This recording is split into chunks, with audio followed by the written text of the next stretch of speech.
Hello friend, नमस्कार. आज आपण पुन्हा एकदा व्हिडिओ घेऊन आलो आहोत आपल्यासाठी खानदेशी कढी खिचडी, अगदी फेमस.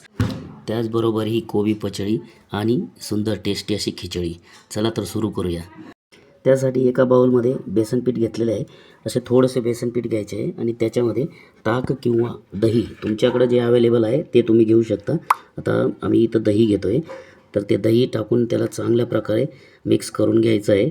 पीठ आणि दही दोन्ही असे मिक्स करा की जेणेकरून त्याच्यात लम्स वगैरे राहिले नाही पाहिजे, किंवा रवीने त्याला घोटू शकता. आणि अशा पद्धतीने व्यवस्थित मिश्रण तयार करून त्याला साईडला ठेवून द्या. आता कुकरमध्ये आपण तेल घालून घेऊ आणि त्याच्यात जिरे मोहरी घालतील. तडकल्यानंतर त्याच्यात आपण कांदा घालूया. कांदा घातल्यानंतर थोडा त्याला 5 मिनटं फ्राय करून घेऊया. अशा पद्धतीने कांदा टाकला आहे. त्याच्यात तुम्ही बघा, फ्राय केल्यानंतर वाटाणे, टमाटे हे सर्व आपण आता उरलेले जेवढ्या भाज्या असतील तुमच्याकडं त्या टाकू शकता. त्याच्यानंतर लाल तिखट चटणी, मसाले हे सर्व आपण त्यात टाकायचे आहे. अशा पद्धतीने चांगले त्याला थोडंसं परतून घ्या. चांगलं परतल्यानंतर त्याचा एक चांगला वास येतो. त्याच्यात मीठ घाला आणि त्याच्यानंतर थोडा वेळ परत फ्राय करा आणि 1-2 मिनटासाठी त्याला झाकून ठेवा. झाकल्यानंतर काय होतं, एक चांगल्या प्रकारे ते शिजतं. त्याच्यात थोडं पाणी घाला.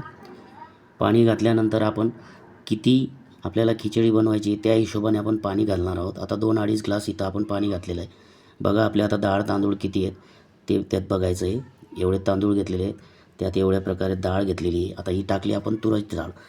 तूर डाळ आणि मसूर डाळ आपण दोन्ही वापरतो आहे, कारण जबरदस्त स्वाद असतो. तिन्ही डाळ मिक्स केलं तर. अजून मूग डाळही तुम्ही मिक्स करू शकता, पण आपण आता सध्या 2च घेतलेले आहेत.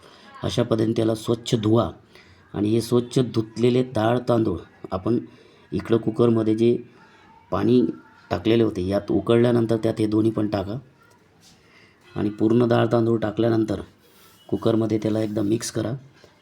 चांगलं मिक्स झाल्यानंतर त्याला झाकण लावून द्या.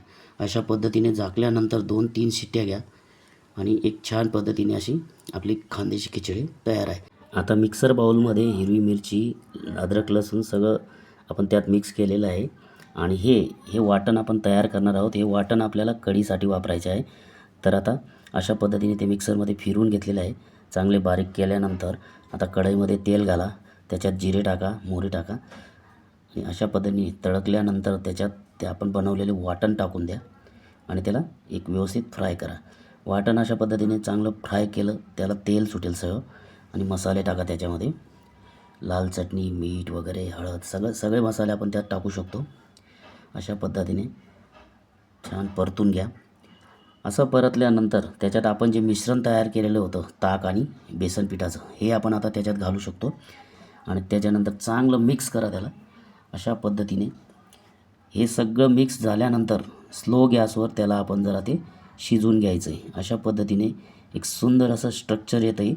अशी कढी आपली तयार आहे, खिचडी तयार आहे, कोबी पचडी तयार आहे आणि हिरव्या मिरच्या त्याच्यासोबत तोंडी लावायला आपण बनवलेले आहेत, मीठ घालून तळलेल्या मिरच्या आहेत त्या.